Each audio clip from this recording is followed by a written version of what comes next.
نحمده ونصلي ونسلم على رسوله الكريم اما بعد فاعوذ بالله من الشیطان الرجیم بسم اللہ الرحمن الرحیم رب اشرح لي صدری ویسر لي امری واحلل عقدۃ من لسانی یفقهوا قولی ربنا آتنا فی الدنیا حسنة وفی الآخرة حسنة وقنا عذاب النار آمین بجاہ سید المرسلین صلی اللہ علیہ وسلم۔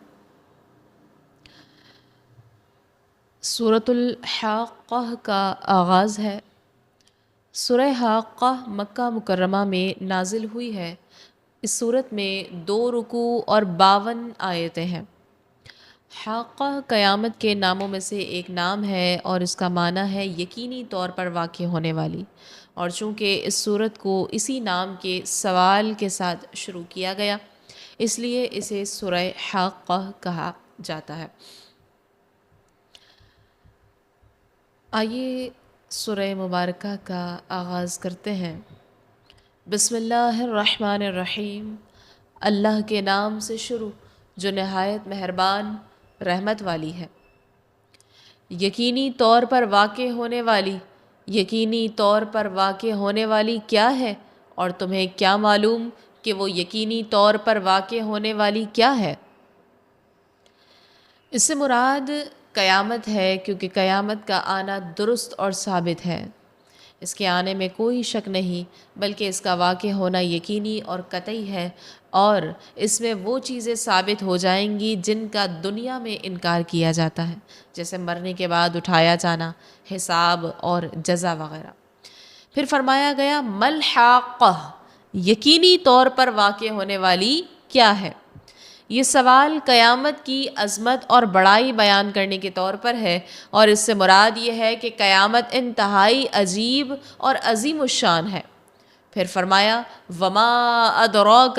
اور تمہیں کیا معلوم، یعنی تم قیامت کی حقیقت کو نہیں جانتے کیونکہ تم نے اس کا مشاہدہ ہی نہیں کیا اور نہ ہی اس میں موجود ہولناکیوں کو دیکھا ہے، اور اس کی دہشت، ہولناکی اور شدت ایسی ہے کہ انسان کسی طرح اس کا اندازہ نہیں لگا سکتا اور نہ ہی کسی کی سوچ اس تک رسائی حاصل کر سکتی ہے۔ علامہ اسماعیل حقی رحمۃ اللہ علیہ فرماتے ہیں یہاں یہ احتمال ہے کہ یہ بات دوسروں کو سنانے کے لیے نبی اکرم صلی اللہ علیہ وسلم سے کہی گئی ہو۔ آیت نمبر 4 تا 6 میں فرمایا سمود اور عاد نے دلوں کو دہلا دینے والی کو جھٹلایا، تو قوم سمود کے لوگ تو حد سے گزری ہوئی چنگھاڑ سے ہلاک کیے گئے، اور عاد کے لوگ تو وہ نہایت سخت گرجتی آندھی سے ہلاک کیے گئے۔ اس سے پہلی آیات میں قیامت کی ہولناکی اور شدت کو بیان کیا گیا، اور یہاں سے سابقہ امتوں میں سے ان لوگوں کا انجام بیان کیا گیا جنہوں نے قیامت کو جھٹلایا، تاکہ کفار مکہ ان سے نصیحت حاصل کریں اور قیامت کو جھٹلانے والوں کا انجام دیکھ کر ڈریں۔ خلاصہ یہ ہے کہ حضرت صالح علیہ السلام کی قوم سمود نے اور حضرت ہود علیہ السلام کی قوم عاد نے طرح طرح کی دہشتوں اور ہولناکیوں سے دلوں کو دہلا دینے والی قیامت کو جھٹلایا۔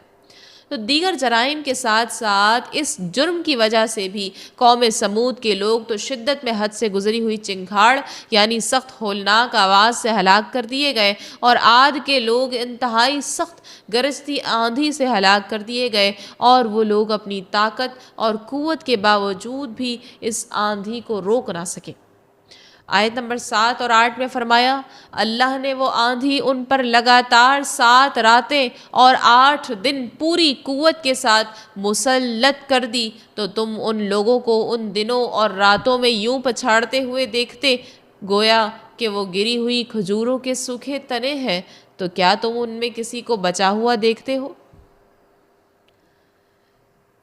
اللہ تعالیٰ نے اپنی قدرت سے قوم عاد پر ماہ شوال کے آخر میں اور انتہائی تیز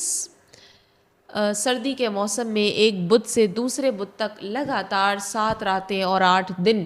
وہ آندھی پوری قوت کے ساتھ مسلط کر دی۔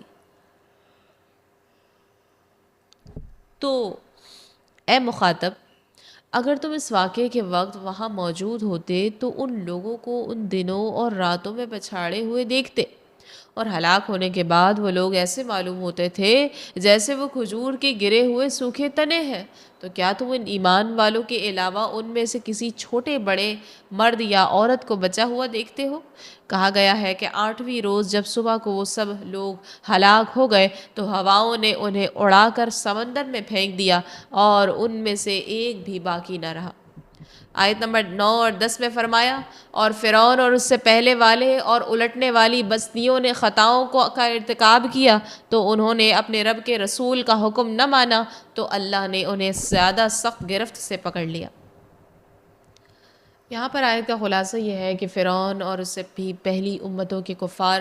اور نافرمانیوں کی شامت سے الٹنے والی بستیوں کے لوگ جیسے حضرت لوط علیہ السلام کی قوم کی بستیوں کے لوگ، یہ سب قبیح افعال، گناہوں اور شرک کے مرتکب ہوئے، اور ہر امت نے منع کیے جانے کے باوجود گناہوں سے رکنے میں اپنے اس رسول کی نافرمانی کی جو اللہ کی جانب سے ان کی طرف بھیجے گئے تھے، تو اللہ نے ان میں سے ہر قوم کی انتہائی سخت گرفت فرمائی۔ آیت نمبر 11 اور 12 میں فرمایا، بے شک جب پانی نے سر اٹھایا تو ہم نے تمہیں کشتی میں سوار کیا تاکہ اسے تمہارے لیے یادگار بنا دے اور سن کر یاد رکھنے والے کان اس واقعے کو یاد رکھیں۔ جب حضرت نوح علیہ السلام کی قوم کے کفر و گناہوں پر قائم رہنے اور قیامت کے احوال کے ساتھ ساتھ دیگر جو احکام حضرت نوح علیہ السلام کی طرف وحی کیے جاتے تھے، ان میں حضرت نوح علیہ السلام کو جھٹلانے کی وجہ سے طوفان نوح کے پانی نے سر اٹھایا اور درختوں، عمارتوں، پہاڑوں اور ہر چیز سے بلند ہو گیا۔ تو اے لوگو، ہم نے تمہیں اس وقت حضرت نوح علیہ السلام کی کشتی میں سوار کیا جبکہ تم اپنے آبا کی پشتوں میں تھے، تاکہ ہم مومنین کو نجات دینے اور کافروں کے ہلاک فرمانے کو تمہارے لیے یادگار بنا دیں کہ یہ واقعہ لوگوں کے لیے عبرت و نصیحت کا سبب ہو اور اللہ کی قدرت و حکمت کے کمال، اس کے قہر کی قوت اور رحمت کی وسعت کی دلیل ہو، اور سن کر یاد رکھنے والے لوگ اس واقعے کی باتوں کو یاد رکھیں تاکہ ان سے نفع اٹھا سکیں۔ یاد رکھیے یہاں آبا سے حضرت نوح علیہ السلام کے 3 بیٹے سام، حام اور یافس مراد ہے، اور سابقہ امتوں کے واقعات بیان کرنے اور ان پر آنے والے عذابات کا ذکر کرنے سے مقصود یہ ہے کہ اس امت کے لوگ رسول اللہ صلی اللہ علیہ وسلم کی نافرمانی کرنے میں ان لوگوں کی پیروی کرنے سے ڈریں۔ آیت نمبر 13، 14 اور 15 میں فرمایا، پھر جب وہ سور میں پہلی مرتبہ ایک پھور ماری جائے گی اور زمین اور پہاڑ اٹھا کر ایک دم چورا چورا کر دیے جائیں گے تو اس دن واقع ہونے والی واقع ہو جائے گی۔ اس صورت کی ابتدائی آیات میں قیامت اور اس کی ہولناکیوں کا اجمالی ذکر ہوا، اور اب یہاں سے قیامت کے احوال کی تفصیلی بیان کی جا رہی ہے، اور اس کی ابتدا قیامت قائم ہوتے وقت کے واقعات سے کی گئی ہے۔ ارشاد فرمایا کہ پھر جب سور میں پہلی مرتبہ ایک پھونک ماری جائے گی اور زمین اور پہاڑ اپنی جگہوں سے اٹھا کر ایک دم چورا چورا کر دیے جائیں گے تو اس دن وہ قیامت قائم ہو جائے گی جس کا تم سے وعدہ کیا گیا ہے۔ آیت نمبر 16 اور 17 میں فرمایا،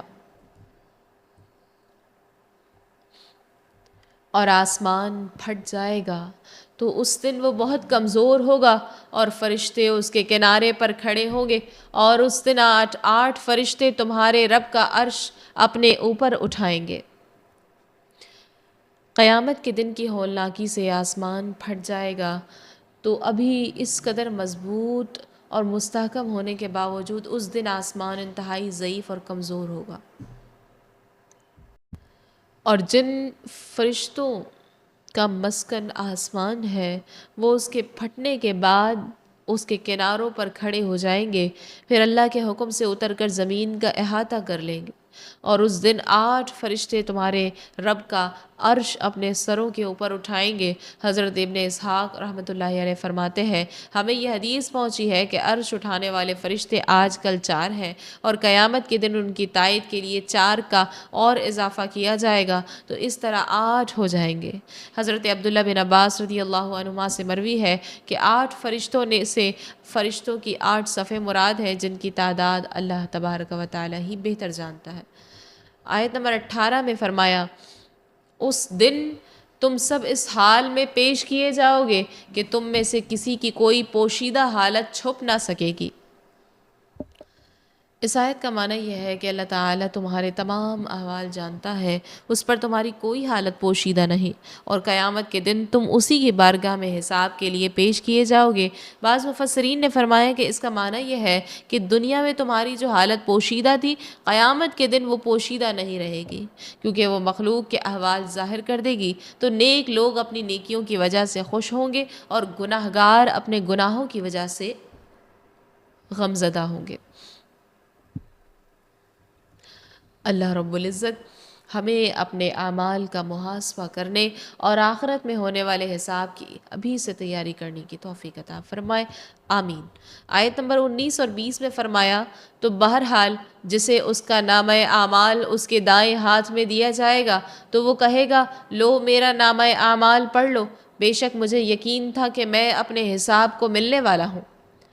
یہاں سے پیشی کے وقت لوگوں کے احوال کی تفصیل بیان کی جا رہی ہے۔ خلاصہ یہ ہے کہ جب اللہ تبارک و تعالیٰ کی بارگاہ میں پیشی کے وقت اعمال نامے تقسیم ہوں گے تو جسے اس کا نامہ اعمال دائیں ہاتھ میں دیا جائے گا تو وہ یہ سمجھ لے گا کہ وہ نجات پانے والوں میں سے ہے، اور وہ انتہائی فرحت و سرور کے ساتھ اپنی جماعت، اپنے اہل و خانہ اور کرامت داروں سے کہے گا کہ لو میرے نامہ اعمال کو پڑھ لو، مجھے دنیا میں یقین تھا کہ آخرت میں مجھ سے حساب لیا جائے گا، اسی لیے میں نے اس کی تیاری کر لی تھی اور حساب دینے سے پہلے اپنا محاسبہ خود کر لیا تھا۔ آیت نمبر 21 تا 24 میں فرمایا، تو وہ پسندیدہ زندگی میں ہوگا، بلند باغ میں، اس کے پھل قریب ہوں گے، کہا جائے گا گزرے ہوئے دنوں میں جو تم نے آگے بھیجا اس کے بدلے میں خوشگواری کے ساتھ کھاؤ اور پیو۔ یہاں سے ان لوگوں کا ثواب بیان کیا جا رہا ہے جنہیں اعمال نامے دائیں ہاتھ میں دیے جائیں گے۔ خلاصہ یہ ہے کہ جسے دائیں ہاتھ میں اعمال نامہ دیا جائے گا تو وہ عذاب سے محفوظ رہنے اور ثواب ملنے کی وجہ سے بلند باغ میں پسندیدہ زندگی میں ہوگا۔ اس کے پھل کھانے والے کے قریب ہوں گے کہ کھڑے بیٹھے لیٹے ہر حال میں جیسے وہ چاہے بآسانی لے سکے گا، اور ان سے کہا جائے گا کہ دنیا میں تم نے جو نیک اعمال آخرت کے لیے کیے ان کے بدلے میں خوشگواری کے ساتھ کھاؤ اور پیو۔ سبحان اللہ۔ آگے آیت کریمہ میں فرمایا، اور رہا وہ جسے اس کا نامہ اعمال اس کے بائیں ہاتھ میں دیا جائے گا تو وہ کہے گا، اے کاش کہ مجھے میرا نامہ اعمال نہ دیا جاتا اور میں نہ جانتا کہ میرا حساب کیا ہے، اے کاش کہ دنیا کی موت ہی میرا کام تمام کر دینے والی ہو جاتی، میرا مال میرے کام کچھ نہ آیا، میرا سب زور جاتا رہا۔ سعادت مندوں کا حال بیان کرنے کے بعد اب بدبختوں کا حال بیان کیا جا رہا ہے۔ خلاصہ یہ ہے کہ جس کا نامہ اعمال بائیں ہاتھ میں دیا جائے گا تو وہ جب اپنے نامہ اعمال کو دیکھے گا اور اس میں اپنے برے اعمال لکھے ہوئے پائے گا تو شرمندہ اور رسوا ہو کر رہے گا، کہے گا کہ اے کاش کہ مجھے میرا نامہ اعمال نہ دیا جاتا اور میں نہ جانتا کہ میرا حساب کیا ہے، اے کاش کہ دنیا کی موت ہی ہمیشہ کے لیے میری زندگی ختم کر دیتی اور مجھے حساب کے لیے نہ اٹھایا جاتا اور اپنا اعمال نامہ پڑھتے وقت مجھے یہ ذلت و رسوائی پیش نہ آتی، میرا وہ مال جو میں نے دنیا میں جمع کیا تھا میرے کچھ کام نہ آیا اور وہ ذرا سا بھی میرا عذاب ٹال نہ سکے، میرا سب سوڑ جاتا رہا اور میں ذلیل و محتاج ہو کر رہ گیا۔ حضرت عبداللہ بن عباس رضی اللہ عنہما فرماتے ہیں کہ اس سے مراد اس کی مراد یہ ہوگی کہ دنیا میں جو حجتیں میں کیا کرتا تھا وہ سب باطل ہو گئیں۔ پھر آگے فرمایا، فرشتوں کو حکم ہوگا، اسے پکڑو، پھر اسے توک ڈالو، پھر اسے بھڑکتی آگ میں داخل کرو، پھر ایسی زنجیر میں جکڑ دو جس کی لمبائی 70 ہاتھ ہے۔ خلاصہ یہ ہے کہ اس کے بعد اللہ تعالیٰ جہنم کے خازنوں کو حکم دے گا کہ تم اپنے رب کے اس فرمان کو پکڑ لو، اس نافرمان کو پکڑ لو، پھر اس کے ہاتھ اس کی گردن سے ملا کر توک میں باندھو، پھر اسے بھڑکتی آگ میں داخل کر دو تاکہ اس کی جزا اس کے گناہ کے مطابق ہو، پھر ایسی زنجیر کو جس کی لمبائی فرشتوں کے ہاتھ سے 70 ہاتھ ہے اس میں اس طرح داخل کر دو جیسے کسی چیز میں ڈوری داخل کی جاتی ہے۔ آیت نمبر 33 اور 34 میں فرمایا، بے شک وہ عظمت والے اللہ پر ایمان نہ لاتا تھا اور مسکین کو کھانا دینے کی ترغیب نہیں دیتا تھا۔ آیت کا خلاصہ یہ ہے کہ اسے یہ شدید عذاب اس لیے دیا جائے گا کہ وہ دنیا میں اللہ تعالیٰ کے ساتھ کفر کرتا تھا اور اس کی عظمت و وحدانیت کا اعتقاد نہ رکھتا تھا، اور وہ اپنے کفر کے ساتھ ساتھ نہ اپنے نفس کو، اپنے اہل خانہ کو اور نہ دوسروں کو مسکین کو کھانا دینے کی ترغیب دیتا تھا۔ تو اس سے یہ معلوم ہوا کہ مسکین کو کھانا کھلانے اور اس کی ترغیب دینے کی بہت اہمیت ہے، اور محروم کرنا جرم عظیم ہے۔ اللہ تبارک و تعالی ہمیں غریب فقراء پر اپنا مال خرچ کرنے کی توفیق عطا فرمائے، آمین۔ آگے فرمایا آیت نمبر 35، 36 اور 37 میں، تو آج یہاں اس کا کوئی دوست نہیں اور نہ دوزخیوں کے پیپ کے سوا کچھ کھانے کو ہے، اسے خطا کار لوگ ہی کھائیں گے۔ خلاصہ یہ ہے کہ قیامت کے دن پکڑنے اور توک ڈالے جانے کی جگہ پر کافر کا کوئی دوست نہیں جو اسے کچھ نفع پہنچائے یا اس کی شفاعت کرے، اور نہ اس کے لیے دوزخیوں کے پیپ کے سوا کچھ کھانے کو ہے، اور اس پیپ کو کفار ہی کھائیں گے جو خطا کار ہیں۔ قیامت کے دن کفار کا کوئی دوست نہ ہونے کے بارے میں اللہ ارشاد فرماتا ہے، ظالموں کا نہ کوئی دوست ہوگا اور نہ کوئی سفارشی جس کا کہا مانا جائے۔ نبی کریم صلی اللہ علیہ وسلم نے فرمایا، اگر جہنمیوں کی پیپ کا ایک ڈول دنیا میں انڈیل دیا جائے تو وہ پوری دنیا والوں کو بدبودار کر دے۔ اللہ اکبر۔ اسی آیت مبارکہ پر سورہ حاقہ کا پہلا رکوع اپنے اختتام کو پہنچا۔ آخر میں اللہ رب العزت کی بارگاہ میں دعا کرتے ہیں، اے اللہ یا رب العالمین، ہمیں قیامت کی حقیقت کو دل سے ماننے والا بنا اور ہمیں غفلت اور لاپرواہی سے بچا۔ اے رب کریم، ہمیں پچھلی قوموں کے انجام سے عبرت حاصل کرنے کی توفیق دے، ہمیں اپنی نافرمانی سے محفوظ رکھ۔ اے اللہ،